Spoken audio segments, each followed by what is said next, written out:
बिस्मिल्लाहिर्रहमानिर्रहीम। आज की इस वीडियो में हम डिस्कस करेंगे सेकंड ईयर कंप्यूटर की जो बोर्ड की स्कीम है। इंशाल्लाह ताला आप पंजाब के किसी भी बोर्ड से ताल्लुक़ रखते हैं, आपका जो सेकंड ईयर कंप्यूटर का पेपर है, जो स्कीम आज मैं आपके साथ शेयर करूंगा, इसी में से पूछा जाएगा। तो वीडियो को शुरू करने से पहले तमाम बच्चों से रिक्वेस्ट है, एक दफ़ा दुरूद शरीफ पढ़ कर कमेंट में डन लिख दीजिएगा। अल्लाह ताला से दुआ है अल्लाह ताला तमाम बच्चों को उनकी उम्मीदों से ज़्यादा नंबर दे और अच्छे ग्रेड के साथ कामयाब करे। तो सबसे पहले हम बात करेंगे आपका जो क्वेश्चन नंबर 1 होता है, यानी कि आपका जो ऑब्जेक्टिव पेपर होता है, जिसको आप MCQs वाला पेपर भी कहते हैं। आपके जो MCQs के नंबर होते हैं ये टोटल 15 होते हैं और इसके जो टोटल MCQs होते हैं वो भी 15 ही होते हैं। तो इनकी जो तरतीब है वो कुछ इस तरह से होती है। चैप्टर नंबर 1 में से 1 MCQs, चैप्टर नंबर 2 में से 2 MCQs, चैप्टर नंबर 3 में से 1 MCQs, चैप्टर नंबर 4 में से 2 MCQs, चैप्टर नंबर 5 में से कोई भी MCQs नहीं पूछा जाता, चैप्टर नंबर 6 में से 1 MCQs, चैप्टर नंबर 7 से भी 1 MCQs, चैप्टर नंबर 8 से भी 1 MCQs, चैप्टर नंबर 9 से भी 1 MCQs, चैप्टर नंबर 10 से भी 1 MCQs, चैप्टर नंबर 11 से 2 MCQs, चैप्टर नंबर 12 से भी 2 MCQs, चैप्टर नंबर 13 से 1 MCQs, चैप्टर नंबर 14 से 1 MCQs।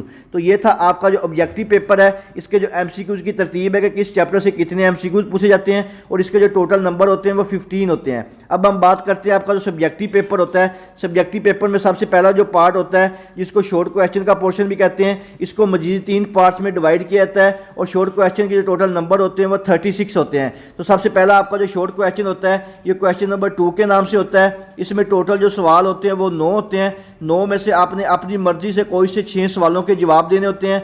हर सवाल के 2 नंबर होते हैं और आपका जो क्वेश्चन नंबर 2 है ये टोटल 12 मार्क्स का होता है। तो इसकी जो तरतीब है, आपका जो क्वेश्चन नंबर 2 है ये चैप्टर नंबर 1, 2, 3, 4, 5, 6 और 7 इन चैप्टरों को मिला के बनाया जाता है। चैप्टर नंबर 1 में से 2 शॉर्ट क्वेश्चन और चैप्टर नंबर जो 4 है इसमें भी 2 शॉर्ट क्वेश्चन पूछे जाते हैं, जबकि जो बाकी के चैप्टर हैं इनमें से एक शॉर्ट क्वेश्चन पूछा जाता है। इसके बाद नेक्स्ट आपका जो शॉर्ट क्वेश्चन का पोर्शन होता है क्वेश्चन नंबर 3 के नाम से, इसमें भी टोटल 9 सवाल होते हैं। 9 में से आपने कोई से 6 सवालों के जवाब देने होते हैं। हर सवाल के 2 नंबर होते हैं और ये वाला जो पोर्शन है ये भी टोटल जो 12 नंबर का होता है। और आपका जो क्वेश्चन नंबर 3 है ये चैप्टर नंबर 11, 12, 13 और 14 इन 4 चैप्टर्स को मिला के बनाया जाता है। चैप्टर नंबर 11 में से 3 शॉर्ट क्वेश्चन, चैप्टर नंबर 12 में से भी 3 शॉर्ट क्वेश्चन, चैप्टर नंबर 13 से 2 शॉर्ट क्वेश्चन और चैप्टर नंबर 14 से 1 शॉर्ट क्वेश्चन पूछा जाता है। इसके बाद आपका जो लास्ट पोर्शन होता है शॉर्ट क्वेश्चन का, क्वेश्चन नंबर 3 के नाम से, इसमें भी टोटल 9 सवाल होते हैं। 9 में से कोई से 6 सवालों के आपने जवाब देने होते हैं और आपका जो क्वेश्चन नंबर 3 है ये टोटल 12 नंबर का होता है। और ये वाला जो पोर्शन है ये चैप्टर नंबर 8, 9 और 10 इन तीनों चैप्टर को मिला के बनाया जाता है। चैप्टर नंबर 8 में से 2 शॉर्ट क्वेश्चन, चैप्टर नंबर 9 में से 3 शॉर्ट क्वेश्चन और जो आपका लास्ट चैप्टर नंबर आपका जो चैप्टर नंबर 10 होता है इसमें से 4 शॉर्ट क्वेश्चन पूछे जाते हैं। अब हम बात करते हैं आपका जो मोस्ट इंपॉर्टेंट पार्ट होता है, जिसको आप सब्जेक्टिव पार्ट भी कहते हैं। सब्जेक्टिव पार्ट के लिए मैं आपके साथ एक सैम्पल पेपर भी शेयर करूंगा, जिससे आपको मजीद क्लियर हो जाएगा कि आपकी जो लॉन्ग क्वेश्चन की पेयरिंग स्कीम है कि किस चैप्टर से प्रोग्राम और किस चैप्टर से डिस्क्रिप्टिव सवाल पूछा जाना है। आपको वहाँ पे जो पेपर का सैंपल शेयर करूंगा वहाँ से मजीद क्लियर हो जाएगा। तो आपका जो लॉन्ग क्वेश्चन का पोर्शन होता है, इसमें जो पहला पोर्शन होता है जो आपका क्वेश्चन नंबर 5 और क्वेश्चन नंबर जो 6 है इसके ऊपर मुश्तमिल होता है। इन दोनों सवालों में से कोई सा एक सवाल का आपने जवाब देना होता है, यानी कि वहाँ पे लिखा होता है कि जो आपका क्वेश्चन नंबर 5 और 6 है इन दोनों में से आपने किसी एक का सवाल का जवाब देना होता है। क्वेश्चन नंबर जो 5 है या तो ये चैप्टर नंबर 1 में से बनाया जाता है या चैप्टर नंबर 3 में से बनाया जाता है, लेकिन 80 से 90% चांसेज है क्योंकि आपका जो क्वेश्चन नंबर 5 है ये चैप्टर नंबर 1 में से ही आता होता है। इसके बाद जो आपका क्वेश्चन नंबर 6 है या तो ये चैप्टर नंबर 6 में से बनाया जाता है या चैप्टर नंबर 7 में से बनाया जाता है, लेकिन 80 से 90% चांसेज है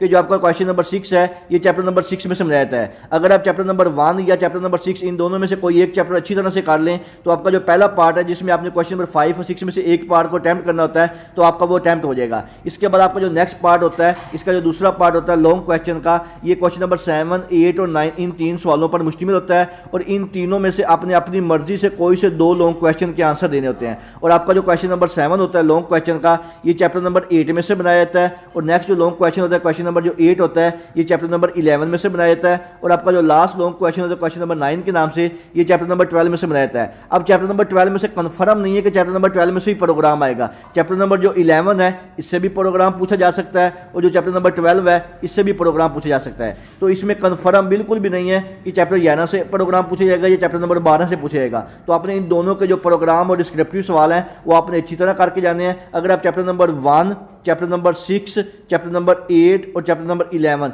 ये वाले जो 4 चैप्टर हैं इनको अच्छी तरह से कर लें तो sorry chapter number 1, chapter number 8 और चैप्टर नंबर 11। ये वाले जो 3 चैप्टर हैं अगर आप इनको अच्छी तरह से कर लें तो इंशाल्लाह ताला उम्मीद है कि आपका जो लॉन्ग क्वेश्चन का पोर्शन है 24 मार्क्स का ये 100% अटैम्प्ट हो जाएगा। जबकि बाकी के जो रिमेनिंग चैप्टर हैं इनके सिर्फ और सिर्फ आप शॉर्ट क्वेश्चन और जो MCQs हैं इनको अच्छी तरह से कर लें तो इंशाल्लाह ताला आपका जो सेकंड ईयर का कंप्यूटर का पेपर है इंशाल्लाह ताला 100% अटैम्प्ट हो जाएगा। अब मैं आपके साथ एक जो सैम्पल पेपर है वो शेयर करता हूँ, वहाँ पे आपको मजीद क्लियर हो जाएगा कि आपका जो बोर्ड का पेपर है सेकंड ईयर कंप्यूटर का वो किस तरह से आता है। तो सबसे पहले हम बात करते हैं आपका जो ऑब्जेक्टिव पेपर होता है। ये मेरे पास एक लास्ट ईयर का ऑब्जेक्टिव पेपर है। इसमें टोटल जो आपको नंबर होते हैं ऑब्जेक्टिव पेपर के वो 15 मार्क्स होते हैं और इसके लिए आपको जो टोटल टाइम दिया था वो 20 मिनट्स दिए थे, यानी कि 20 मिनट्स के अंदर अंदर आपने जो ऑब्जेक्टिव पेपर है इसको सोल्व करना होता है। तो ऑब्जेक्टिव पेपर में सबसे पहले आपके जो 6 MCQs होते हैं, ये 6 MCQs आपका जो MS एक्सेस वाला है यहाँ से पूछे जाते हैं, यानी कि पहले जो 6 MCQs हैं आपका जो MS एक्सेस वाला पोर्शन होता है वहाँ से पूछे जाते हैं। इसके बाद बाकी के जो रिमेनिंग MCQs हैं आपका जो चैप्टर C लैंग्वेज वाले हैं, जो C लैंग्वेज वाला पोर्शन है इसमें से बाकी के जो रिमेनिंग MCQs हैं ये पूछे जाते हैं। तो आपने इन MCQs का C लैंग्वेज वाला और MS एक्सेस वाला इन दोनों पोर्शन को अच्छी तरह करके जाना है, फिर आपका ये जो ऑब्जेक्टिव पेपर MCQs वाला पोर्शन है ये आपका 100% अटैम्प्ट होगा। इसके बाद हम बात करते हैं आपका जो सब्जेक्टिव पेपर होता है। सब्जेक्टिव पेपर में जो आपके पास टोटल नंबर होते हैं वो 60 नंबर होते हैं, यानी कि आपका 60 नंबर का सब्जेक्टिव पेपर होता है और इसके लिए आपको जो टोटल टाइम दिया जाता है वो 2 घंटे और 10 मिनट होता है। इसमें आपका जो सबसे पहला सेक्शन नंबर 1 होता है जो कि MS एक्सेस के मुताल्लिक होता है। इसमें जैसे अभी मैंने आपको स्कीम में बताया था कि आपके पास टोटल जो सवाल होते हैं वो 9 होते हैं, 9 में से आपने 6 सवालों के जवाब देने होते हैं, हर सवाल के 2 नंबर होते हैं और टोटल इसके जो मार्क्स होते हैं ये 12 होते हैं। और ये वाला जो आपका सवाल नंबर 2 होता है ये आपका जो पोर्शन होता है MS एक्सेस वाला ये यहाँ से बनाया जाता है। इसके बाद नेक्स्ट आपका जो शॉर्ट क्वेश्चन का पोर्शन होता है, क्वेश्चन नंबर जो 3 के नाम से होता है, इसमें भी टोटल जो सवाल होते हैं वो 9 ही होते हैं, 9 में से आपने 6 सवालों के जवाब देने होते हैं, हर सवाल के 2 नंबर होते हैं और ये वाला जो पार्ट है ये भी टोटल जो है 12 नंबर का होता है। और आपका ये वाला जो क्वेश्चन नंबर 3 है ये आपका जो C लैंग्वेज वाला पोर्शन होता है, प्रोग्रामिंग वाला, यहाँ से पूछा जाता है। और इसमें अगर आप देखें तो बाद जो है प्रोग्राम भी पूछे गए हैं, तो इसमें आपने प्रोग्राम्स को भी अच्छी तरह करके जाना है। इसके बाद आपका जो शॉर्ट क्वेश्चन का लास्ट पोर्शन होता है जो कि क्वेश्चन नंबर 4 के नाम से होता है, इसमें भी टोटल 9 सवाल होते हैं, 9 में से आपने 6 करने होते हैं, 12 नंबर का ये टोटल पोर्शन होता है। और ये वाला जो पोर्शन है ये भी आपका जो C लैंग्वेज वाला पोर्शन है वहाँ से पूछा जाता है।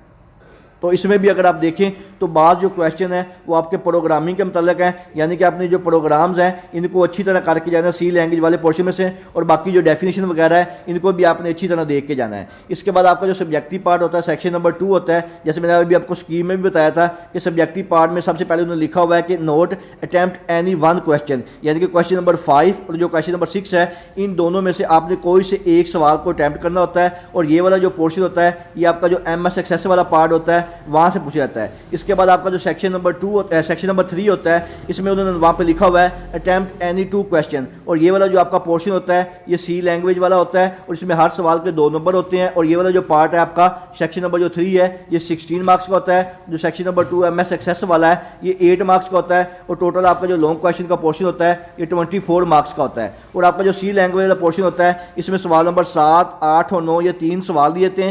इन तीनों में से आपने अपनी मर्जी से कोई से 2 सवालों के जवाब देने होते हैं, हर सवाल के 2 नंबर होते हैं और टोटल 16 मार्क्स का ये पोर्शन होता है। तो ये था आपका सेकंड ईयर का कंप्यूटर का जो बोर्ड का ऑफिशियली पेपर पैटर्न है। इसके अलावा अगर आपके ज़हन में किसी किस्म का कोई भी सवाल हो आप मुझसे कमेंट सेक्शन में पूछ सकते हैं। दुआओं में याद रखिएगा।